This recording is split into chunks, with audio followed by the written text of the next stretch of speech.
46장 나주 하나님이 말한다. 안뜰의 동쪽 중문은 일하는 엿새 동안 잠가 두었다가 안식일에 열고 또 매달 초하루에도 열어야 한다. 왕은 바깥 마당에서 이분의 현관으로 들어와서 문설주 곁에 서 있어야 한다. 제사장들이 그의 번제물과 화목제물을 바치는 동안에는 그가 그 대문의 문지방 앞에서 엎드려 경배하고 바깥으로 나가야 한다. 그 문은 저녁 때까지 닫지 말아야 한다. 이 땅의 백성도 안식일과 매월 초하루에는 이 문 어귀에서 주 앞에 엎드려 경배해야 한다. 왕이 안식일에 주께 바쳐야 할 번제물은 흠 없는 어린 양 6마리와 흠 없는 숫양 1마리이다. 곡식 제물은 숫양 1마리에는 밀가루 1에바를 곁들여 바치고 어린 숫양에는 밀가루를 원하는 만큼 곁들여 바쳐야 하고 밀가루 1에바에는 기름 1흰을 곁들여 바쳐야 한다.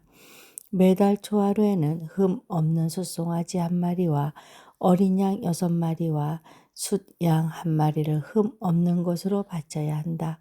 또 곡식 제물로는 숫송아지 1마리에는 밀가루 1에바를, 숫양 1마리에도 밀가루 1에바를, 어린 양에는 그가 원하는 만큼 곁들여 바칠 것이며 밀가루 1에바에는 기름 1흰을 곁들여 바쳐야 한다. 왕이 성전에 들어올 때에는 중문의 현관으로 들어왔다가 나갈 때도 그 길로 나가야 한다. 그러나 이 땅의 백성이 성회 때에 주 앞에 나올 경우에는 북쪽 문으로 들어와서 경배한 사람은 남쪽 문으로 나가고 남쪽 문으로 들어온 사람은 북쪽 문으로 나가야 한다. 누구든지 들어온 문으로 되돌아 나가서는 안 되며 반드시 똑바로 앞쪽으로 나가야 한다.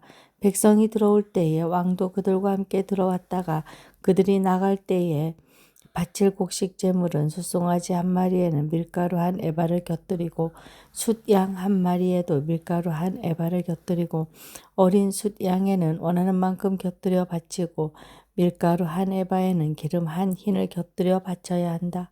왕이 스스로 하고 싶어서 번제물이나 화목제물을 주에게 바치려고 하면 그에게 동쪽으로 난 대문을 열어주어야 한다. 그는 안식일에 자신의 번제물이나 화목제물을 바친 것과 같이 밖으로 나간 다음에는 그 문을 닫아야 한다. 또 너는 매일 주에게 1년 된 흠 없는 어린 양 하나를 번제물로 바쳐야 한다. 너는 아침마다 그것을 바쳐야 한다. 아침마다 바치는 번제물에는 밀가루 6분의 1 에바와 그것을 반죽할 기름 3분의 1 흰을 곁들여 바쳐야 한다.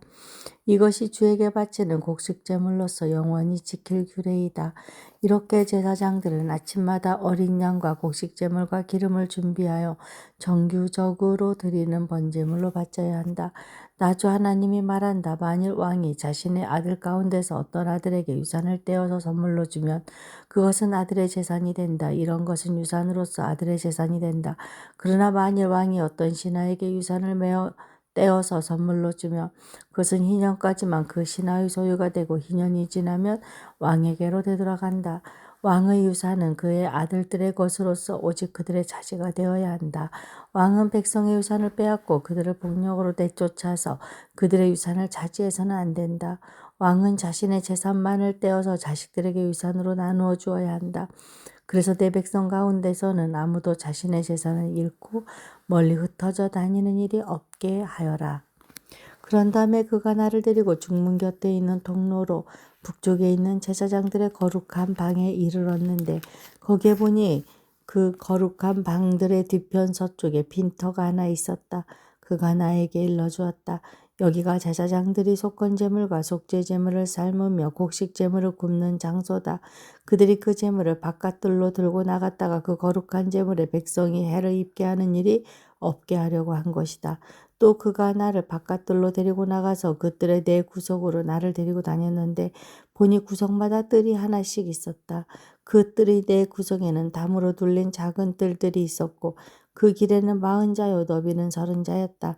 이렇게 네 뜰의 크기가 같았다. 그 작은 네 뜰에는 돌담이 둘러쳐 있었고 그 돌담 밑으로 돌아가며 고기를 삶는 솥이 걸려 있었다. 그가 내게 일러주었다. 이곳은 성전에서 시중드는 사람들이 백성의 희생제물을 쌓는 부엌이다. 47장. 그가 나를 데리고 다시 성전문으로 갔는데 보니 성전 정면이 동쪽을 향하여 있었는데 문지방 밑에서 물이 솟아나와 동쪽으로 흐르다가 성전의 오른쪽에서 밑으로 흘러내려가서 제단의 남쪽으로 지나갔다. 또 그가 나를 데리고 북정문을 지나서 바깥으로 나와 담을 돌아서 동쪽으로 남문에 이르렀는데 보니 그 물이 동쪽 문의 오른쪽에서 솟아나오고 있었다. 그가 줄자를 가지고 동쪽으로 재면서 가다가 전자가 되는 곳에 이르러 나더러 물을 건너보라고 하기에 건너보니 물이 발목에까지 올라왔다. 그가 또 재면서 가다가 전자가 되는 곳에 이르러 나더러 물을 건너보라고 하기에 건너보니 물이 무릎까지 올라왔다. 그가 또 재면서 가다가 천자가 되는 곳에 이르러 나더러 물을 건너보라고 하기에 건너보니 물이 허리까지 올라왔다. 그가 또 재면서 가다가 천자가 되는 곳에 이르렀는데 거기에는 물이 내가 건널 수 없는 강이 되었다. 물이 불어서 해물쳐서 나 건널까 걸어서 건널 수 있는 물은 아니었다. 그가 나에게 말하였다. 사람아, 내가 이것을 자세히 보았느냐? 그런 다음에 그가 나를 강가로 다시 올라오게 하였다. 내가 올라올 때에는 보니 이미 강의 양쪽 언덕에 많은 나무가 있었다. 그가 나에게 일러주었다. 이 물은 동쪽 지역으로 흘러나가서 아라바로 내려갔다가 바다로 들어갈 것이다. 이 물이 바다로 흘러 들어가면 죽은 물이 살아날 것이다. 이 강물이 흘러가는 모든 곳에서는 온갖 생물이 번성하며 살게 될 것이다. 이 물이 사이로 흘러들어가면 그 물도 깨끗하게 고쳐질 것이므로 그곳에서 아주 많은 물고기가 살게 될 것이다. 강물이 흘러가는 곳이면 어디에서나 모든 것이 살 것이다. 그때는 어부들이 고기를 잡느라고 강가에 늘 들어설 것이다. 어부들이 엔게디에서부터 에네글라임에 이르기까지 어디에서나 그물을 칠 것이다. 물고기의 종류도 지중해에 사는 물고기의 종류와 똑같이 아주 많아질 것이다. 그러나 사해의 진펄과 갯벌은 깨끗하게 고쳐지지 않고 계속 소금에 절여 있을 것이다. 그 강가에서는 이쪽이나 저쪽 언덕에 똑같이 온갖 종류의 먹을 과일 나무가 자라고 그 모든 잎도 시들지 않고 그 열매도 끊이지 않을 것이다. 나무들은 달마다 새로운 열매를 맺을 것인데 그것은 그 강물이 성소에서부터 흘러나오기 때문이다. 그 과일은 사람들이 먹고 그 잎은 약재로 쓸 것이다. 나 주 하나님이 말한다. 너희가 이스라엘의 12지파에 따라서 유산으로 나누어 가져야 할 땅의 경계선은 다음과 같다. 요셉은 두 몫이다. 나머지 지파들은 그 땅을 서로 똑같이 유산으로 나누어 가져야 한다. 그 땅은 내가 너희의 조상에게 주기로 맹세하였으므로 그 땅을 이제 너희가 유산으로 차지하게 될 것이다. 그 땅의 북쪽 경계선은 다음과 같다. 지중해에서 헤들론을 거쳐 르모하맛에 이르렀다가 스닷 브로다 시브라임에 이른다. 시브라임은 다마스쿠스 지역과 하맛 지역의 중간에 있다. 거기에서 하우란의 경계선에 있는 하셀 하띠고네까지 이른다. 이렇게 북쪽 경계선은 지중해에서 동쪽으로 하살 에노네까지 이르는데 다마스쿠스와 하맛에 접경하고 있다. 이것이 북쪽 경계선이다. 동쪽은 하우란과 다마스쿠스 사이에서 시작하여 길르앗과 이스라엘 땅 사이의 경계인 요단강을 따라 멀리 사해의 다마레까지 이른다. 이것이 동쪽 경계선이다.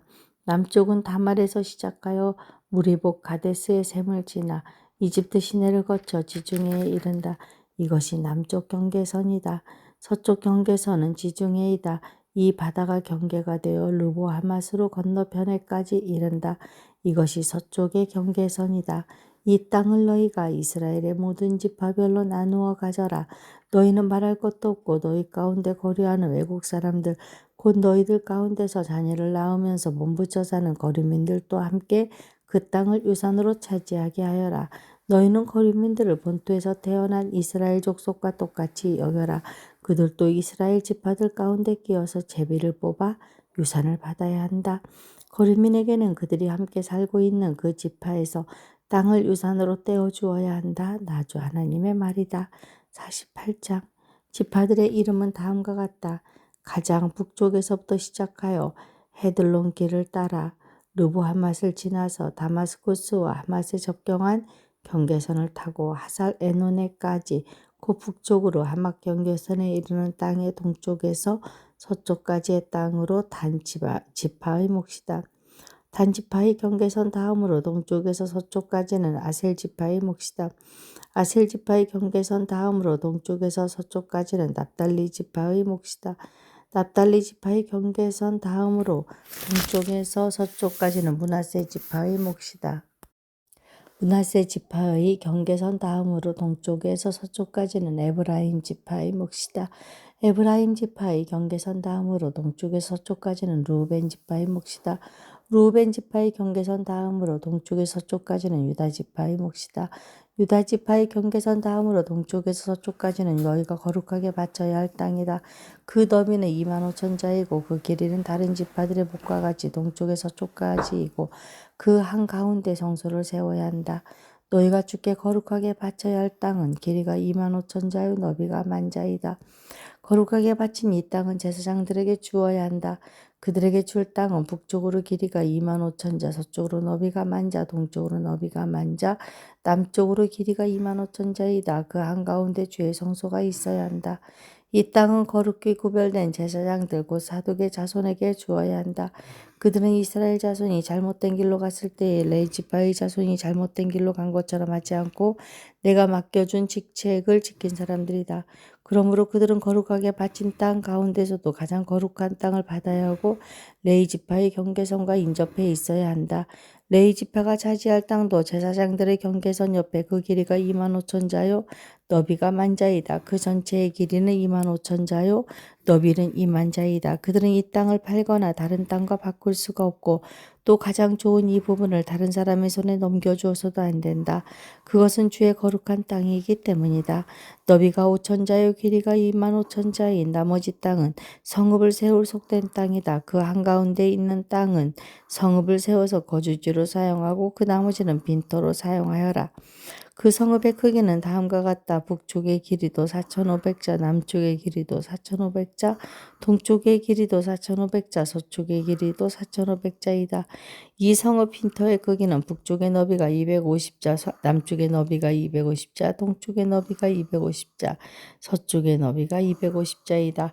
거룩하게 바친 땅과 인접한 나머지 땅의 길이는 동쪽으로 10,000자이고 서쪽으로도 10,000자이다.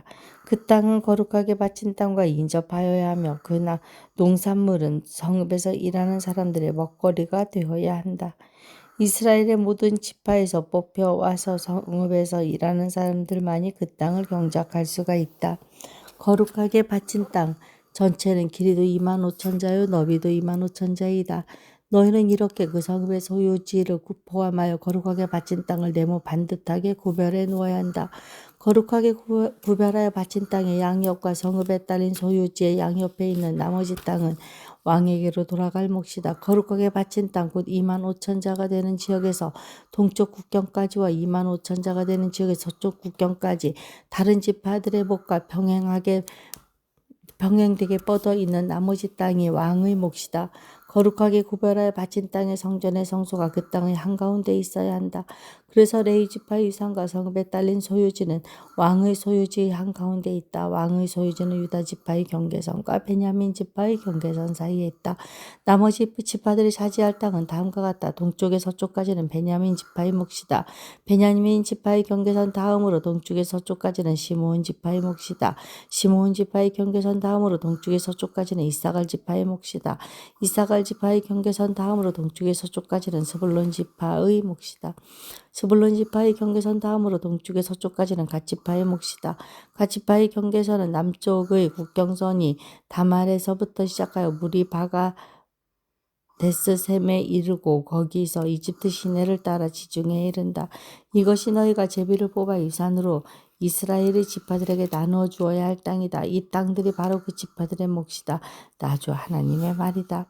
그 성읍들의 문들은 다음과 같다. 북쪽 성벽은 너비가 4,500자이다.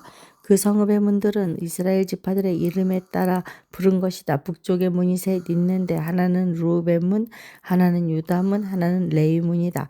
동쪽 성벽도 너비가 4,500자이고 문이 셋 있는데 하나는 요셉 문이고 하나는 베냐민 문이고 하나는 단 문이다. 남쪽 성벽도 너비가 4,500자이고 문이 셋 있는데 하나는 시므온 문이고 하나는 이사갈 문이고 하나는 스불론 문이다. 서쪽 성벽도 너비가 4,500자이고 문이 셋이 있는데 하나는 갓 문이고 하나는 아셀 문이고 하나는 납달리 문이다. 이렇게 그 둘레가 18,000자이다. 이 성읍의 이름이 이제부터는 여호와 샤마라고 불릴 것이다.